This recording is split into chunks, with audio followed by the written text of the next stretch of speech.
దేశవ్యాప్తంగా సంచలనం సృష్టిస్తున్న digital arrest money మ్యూల్స్ మోసాలకు సంబంధించి పశ్చిమ గోదావరి జిల్లా పోలీసులు కీలక విజయం సాధించారు.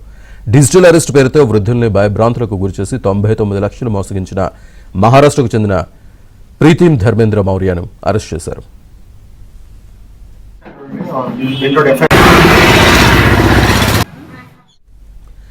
భీమవరం ప్రాంతానికి చెందిన ఒక వృద్ధ దంపతులను సైబర్ నేరగాళ్లు లక్ష్యంగా చేసుకున్నారు.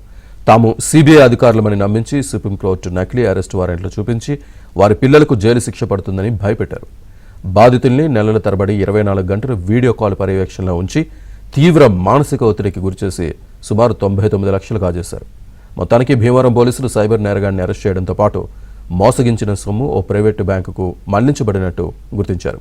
నిందితుని చాకచక్యంగా పట్టుకున్న పోలీసులను జిల్లా ఎస్పీ ప్రత్యేకంగా అభినందించారు.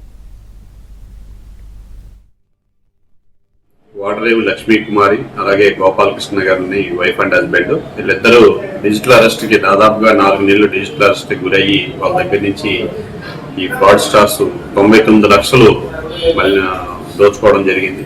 ఈ 99 లక్షలని 6 అకౌంట్లకు వాళ్ళు ట్రాన్స్ఫర్ చేయించుకోవడం జరిగింది. ఈ కేసు దర్యాప్తులో భాగంగా మేము ముంబై నుంచి ఒక వ్యక్తిని ఈ ప్రీతం ధర్మేంద్ర మౌర్య అనేటువంటి ఇతని వయసు 19 సంవత్సరాలు అనే వ్యక్తిని అరెస్ట్ చేయడం జరిగింది. నిన్న అరెస్ట్ చేసి ఇతని దగ్గర నుంచి 3 సెల్ ఫోన్లు అదేవిధంగా 45 సిమ్ కార్డులు కూడా రికవరీ చేయడం జరిగింది. ఈ 45లో 14 సిమ్ కార్డులు ఇంకా వాడలేదు. Remaining SIM card